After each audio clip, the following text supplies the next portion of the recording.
Children may not be thrown into the gate. Well, why the hell not? When someone says God Games, the first thing that comes to mind might be Black and White, Dungeon Keeper, Majesty, or maybe Spore. But today I bring another relic of the past. Heaven and Hell, Live and Let Die. A game so forgotten it doesn't even show up on Wikipedia's page of God Games. It's also the only game I know where you can go around and slap Elvis. Developed in 2003 by Mad Cat Interactive, who've also made a shipping company simulator.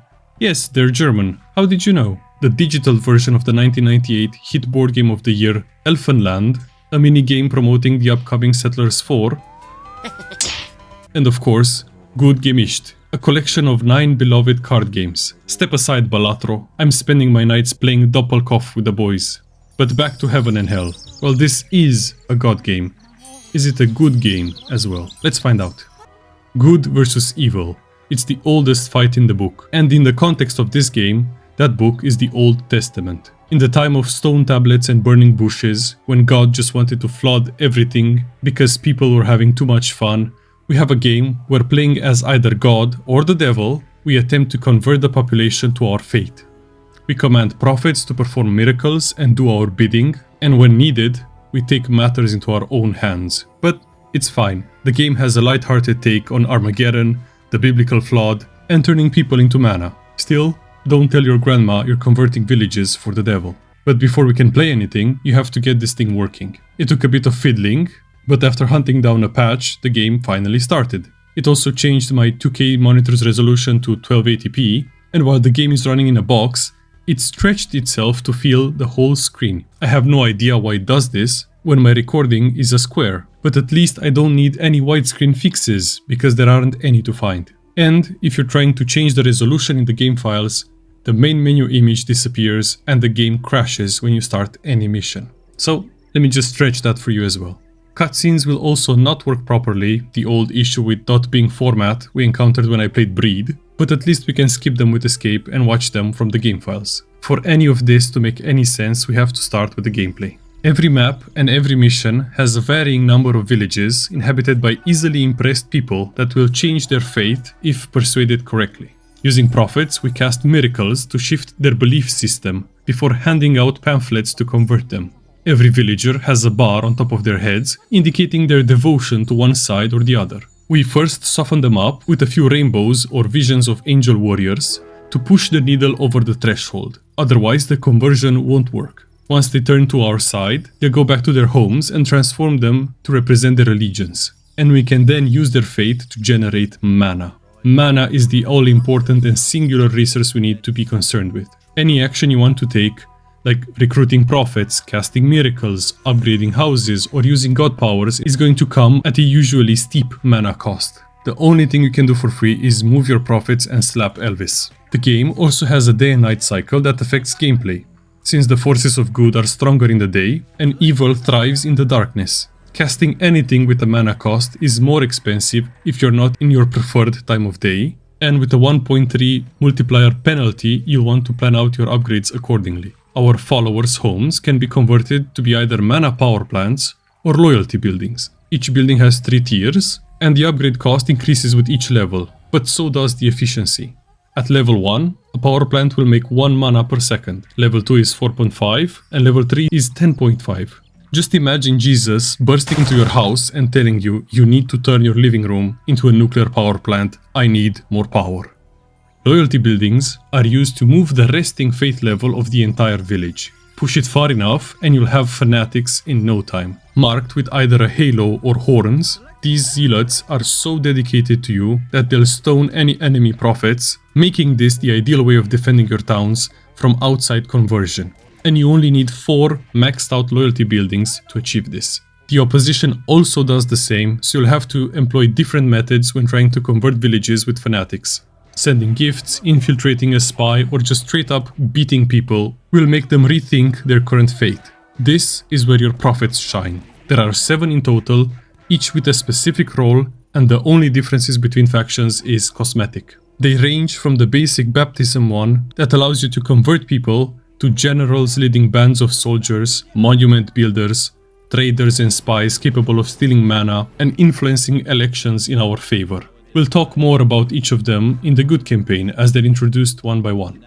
We also have 6 god powers we can use to influence the world directly. Functionally, they're exactly the same regardless of what side you're playing, and they're essential to our plans of world domination. You can pick up villagers to bring them in range of your spells, or just throw them into hell for mana, but you can only sacrifice your own followers and no children. You can gently pat them or slap them around to influence their fate, perfect for those moments where a villager needs a tiny boost to get into the conversion threshold. Speaking of that, you can also sprinkle flowers on the villagers to lower that threshold for the entire group. And the more aggressive options are the lightning bolt or the earthquake powers. There's also a plague of frogs that, as far as I can tell, does nothing except give you frogs in exchange for 1000 mana.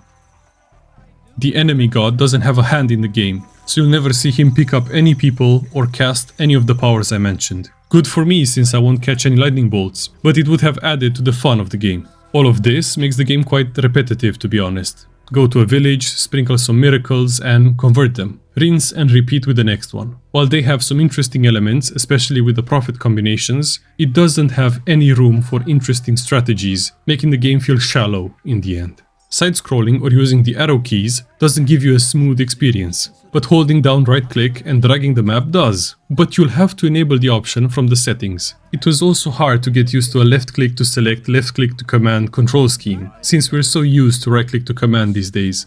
The game is also quite slow, meaning you'll have moments of waiting for mana to gather or for the night to pass. I recommend upping the game speed to at least 1.5, that's what I used, and it felt like the ideal speed.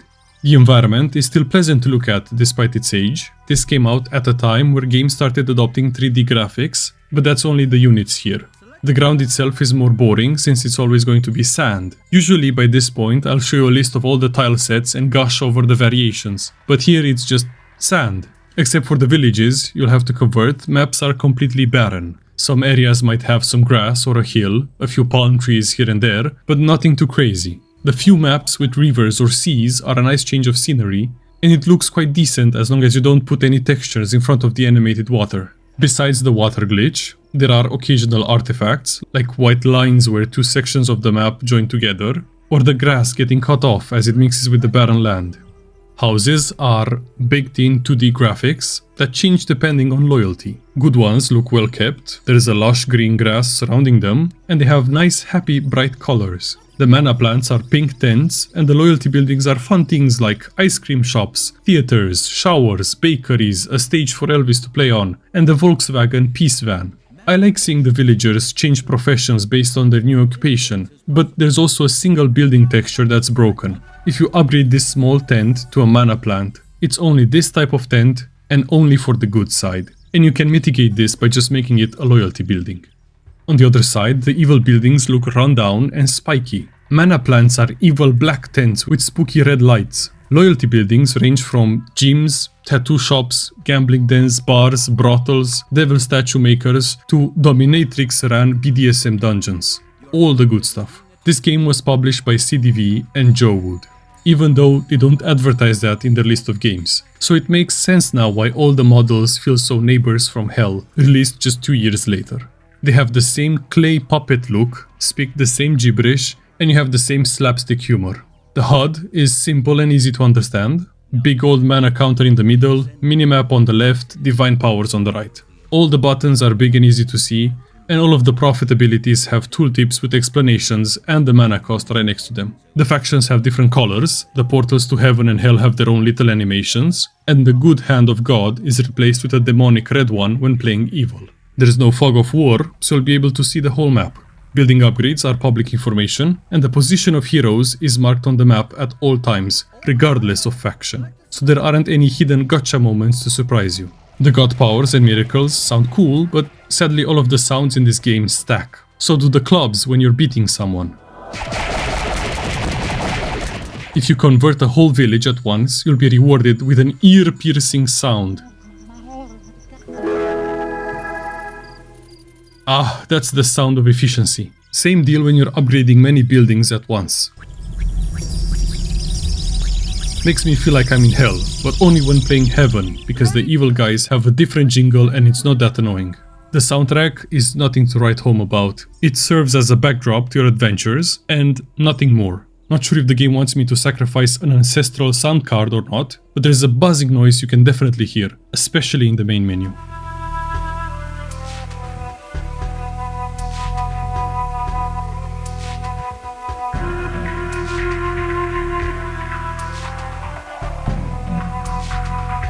Voice acting, on the other hand, is top-notch. A narrator introduces every mission and gives you objectives in-game. The only problem is the few voice lines you get. Where is Baptisbon, the preacher? You must attempt to fend off diabolical attacks and hold the divine oasis for 3 days. Behold, the island of the damned. Hell's blood has dyed the water red, but the reign of terror has only just begun. The prophets are also quite funny, but you're mostly going to hear acknowledgements to your commands in the ancient Middle Eastern British accent spoken at the time. As you wish. Yes, sir. Yes, sir. Select a city where the miracle can be performed. On my way. The campaigns have 7 missions each. We are forced to start with the good one, and I'm going to play on hard. This AI needs as much help as he can get. The forces of good. Step into the shoes of God and use your prophets to push back the ancient evil and save as many souls as possible. None of that burning bush crap. We're reaching down with our own hand to personally sprinkle flowers on people.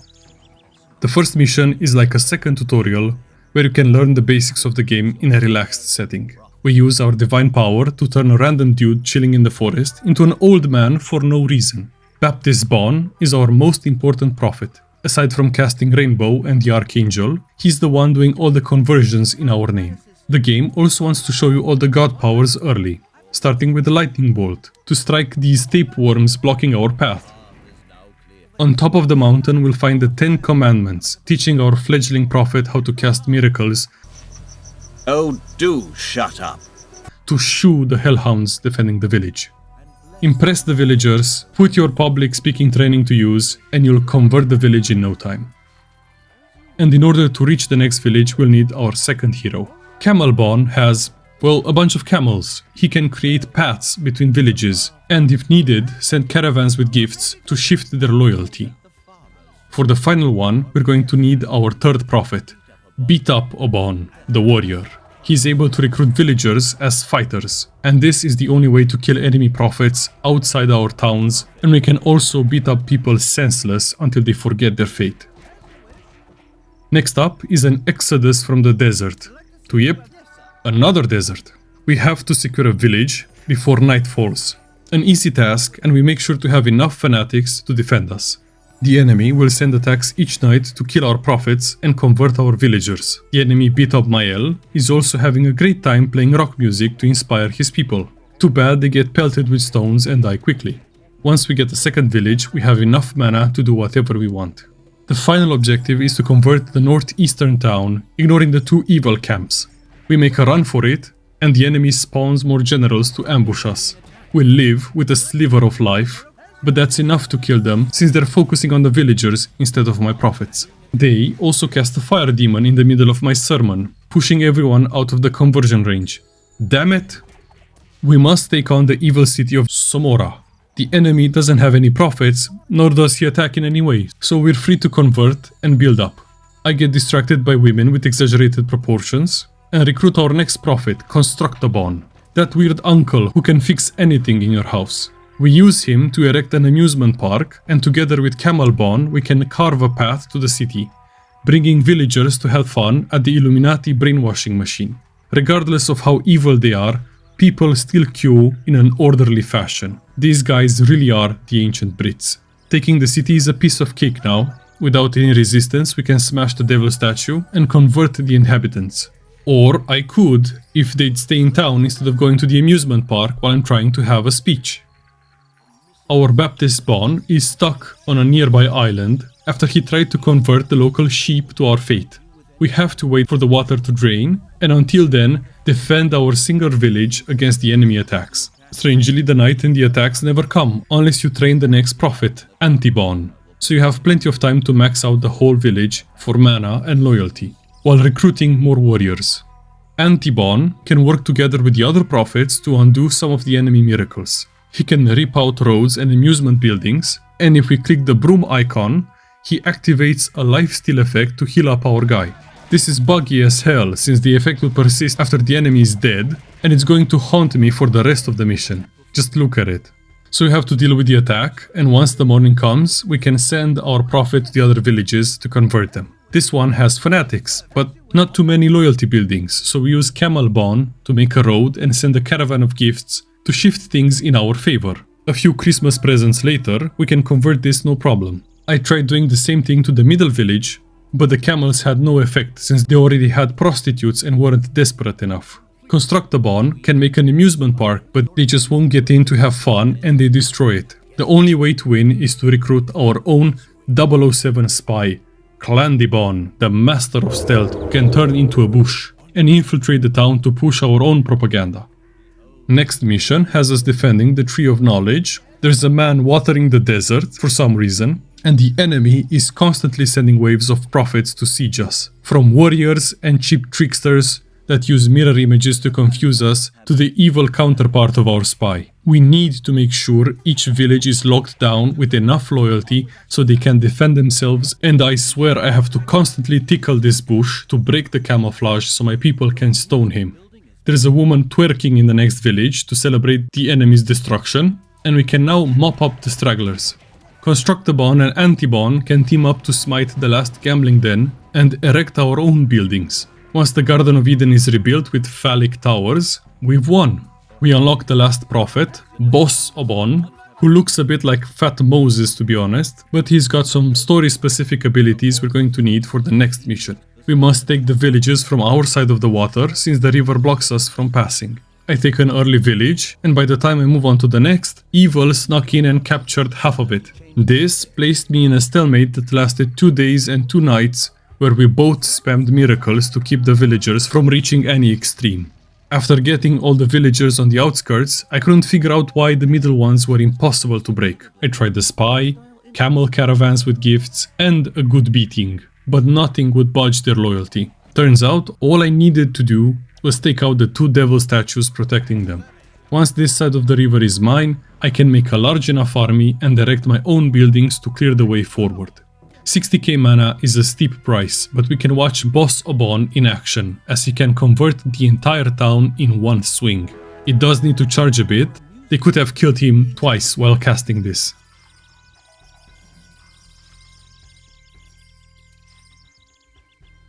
The enemy has opened the gateway to hell. Looks like an empty hole to me, but what do I know? Only a flood can stop them now, so we have to conquer the nearby villages and build Noah's Ark. I was having the easiest time taking over the outlying villages, thinking the AI was too stupid to take them from me, until they march over with 3 generals and plenty of troops to beat up everyone in the 10-man village non-stop. I fought long and hard for 2 villages, and once they were all under my control, it was time to construct the Ark. Now the last step is to click the flood button, and just like that, everyone drowned instantly and died. Game also spazzed out for some reason, and I get booted to the main menu. I guess that's it. The whole campaign feels like an extended tutorial, and there aren't really any challenges on hard except the last mission. I bet if I played on easy, the enemy wouldn't even attack me. The game mechanics are fun with the prophets, but it's the same gameplay loop regardless of mission. Convert town, make 4 loyalty buildings, and the rest are mana. If the enemy has fanatics, send camels, a spy, or both to dislodge their faith before conquering them. The prophet combos with Antibon are interesting, but rarely useful outside of an expensive but quick snipe of an enemy wonder. Most objectives turn out to be just convert the whole map, and I wish there were actual gameplay differences between good and evil. 3 out of 5 camels with gifts.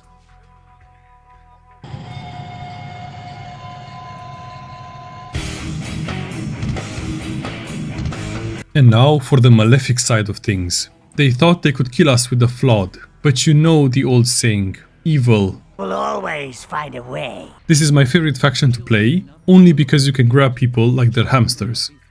Turns out we had a spy on the Ark, and once the waters have receded, we are back in the last mission of the good campaign. We are forced to steal mana to sustain ourselves, while we turn the last evil person on Earth into our new prophet, Baptismael. Start taking over the central village, and I feel Ivar is harder to play only because our miracles are sending the villagers into a panic, making them scamper around in and out of the influence range. Everyone stayed to watch the rainbows in the last campaign. Why can't they do the same for the swarms of locusts? Once we secure the town, the water will evaporate from the Hellgate and the enemy AI will activate, starting to upgrade buildings and train prophets to attack us. We take out the villages on the outskirts, claiming them one by one. I almost secure the last town before I encounter a shortcoming of the game. One of my prophets is killed, and while I could appoint a new one, the game considers this a hidden defeat condition, and I lose the mission. The game also doesn't have any autosaves, so we're forced to start again from the beginning. It's time to build Lost Vegas. Here you have it, the proof that the city was actually founded by Satan about 4,000 years ago. We can't make any mana generators, so we have to rely on our spies to collect enough while we convert the middle camps and erect our dens of iniquity. Welcome to a den of iniquity. After 3 wonders, we can start linking the outside villages to bring in clients, and the mana generators are unlocked for us as well. But not many of them, mind you. You need 4 maxed out loyalty buildings to make sure the enemy prophets don't take the villages back, and each village has only 5 houses. Our amusement buildings are mostly bars, brothels, roller coasters and casinos, but there's also this cool one with a dancing skeleton on top, just as the Old Testament described it. One by one, the villages fall. Getting slapped under the glow of a burning demonic effigy is a sure way to get converted. On the 4th map with water in the game, 3 of our prophets have been taken prisoners and locked in divine prisons, and we must free them. If only the AI was this smart in-game. Move in to take the neutral towns, but leave 1 or 2 villages unconverted until you have enough mana to max out everything before the AI wakes up. When ready, use the spy to shift the loyalty and convert the first town to free Antimael. Building the first devil statue will turn the waters red with the blood of hell, making the others vulnerable. The last 2 towns fall easily, and we free Camelmael and Bossmael from their prisons. The gameplay loop might be the same, but at least the objectives are fun. Island of the Damned is next, and we must move quickly and convert as many towns as possible before the sea washes the blood from the waters, as this will weaken us considerably, giving the enemy an upper hand. The blood boost is noticeable as I can shift an entire town's loyalty with a single cast of Locust Swarm and the Burning Devil. I managed to snatch 5 villages before the waters clear out, but at this point our villages are impregnable and we have enough mana to steamroll the enemy. Just for kicks, I take over the last town with Bossmael's conversion, using gas warfare to mind control everyone at once.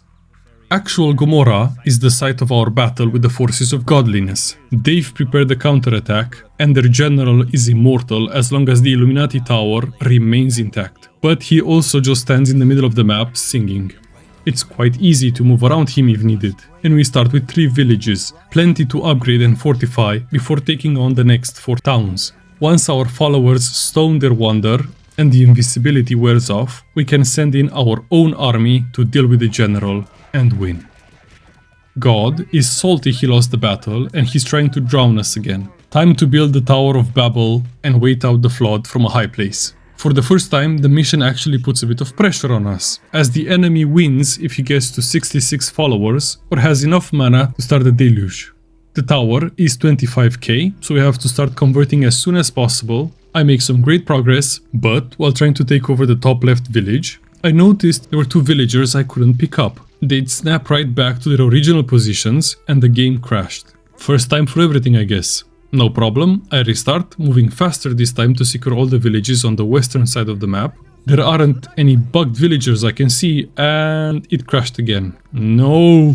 Fine, I guess I'll just ignore that cursed village. Hopefully we don't need it. We take everything except that village and move on eastward, amassing followers and upgrading buildings at night. 10 villages later, I have 76 willing souls, and with Constructmael eager and willing, we can build the tower and win the game. And now for the final mission of the campaign, we have to open the gateway to hell And to do so, we need all the villages with demon statues and steal all the mana from God. We have to take over these large towns for the sheer amount of mana they can produce. And once we run out of neutral towns, the enemy tries for a long time to take over one of my villages. He's even blessing the empty desert at one point. But they're distracted enough and I can clean up the whole map. Without any towns, any kills we make are permanent and the enemy presence is wiped clean. Building the 7 statues lets us siphon his remaining mana, and we can start our victory lap with Boss Mael, recruiting a follower from each town. The ones you've already gotten a cultist from are marked with a Silver Devil trophy of all things. Once you do get them all, unleash Armageddon, with fire and brimstone raining from the sky. Even Boss Mael and his followers get smooshed by a meteorite in the end, but it doesn't matter. Evil has won and the campaign is over. Everything I mentioned for the good campaign applies here as well, exactly the same mechanics with a different coat of paint. At least the objectives and the missions were a bit more interesting and varied. I think the game has a perfect length, 7 missions each means you get to try out everything it has to offer before it becomes boring and repetitive. It took me about 8 hours to beat the whole game, and I took my sweet time soaking in the atmosphere. It also feels like the evil missions were getting shorter as the campaign went on. 4 out of 5 devil statues.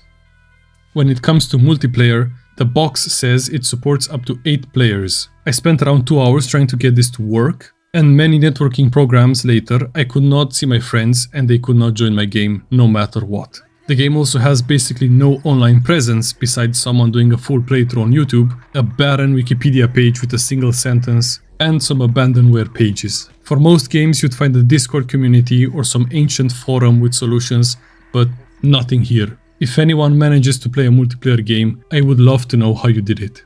Sadly, the game only features 6 skirmish maps, but they're all fun scenarios that feel like missing missions from the main campaigns. So you could say the game has 20 missions in total. Some are regular convert the entire map ones, but you also have the one where you have to infiltrate well-established villages with your spies, or Armageddon again, while the enemy has a huge 36-person town with an amusement park. If you're done with the campaign and the extra scenarios and you still want more, there is a random map generator where you can play around with some settings. But the generated maps aren't too impressive and the AI is a pushover. In the end, this isn't a challenging game, but it has a few fun moments. It's short enough to beat in a few evenings, and I think young me liked the idea of it more than the gameplay itself. The game is abandonware for many years at this point, and if I didn't get this with the Game magazine 20 years ago, I probably would have never heard of it. Give it a try if you found it interesting, and thanks for watching. I'll see you in the next video, and for once I'm happy to say it will be something newer, but not too recent.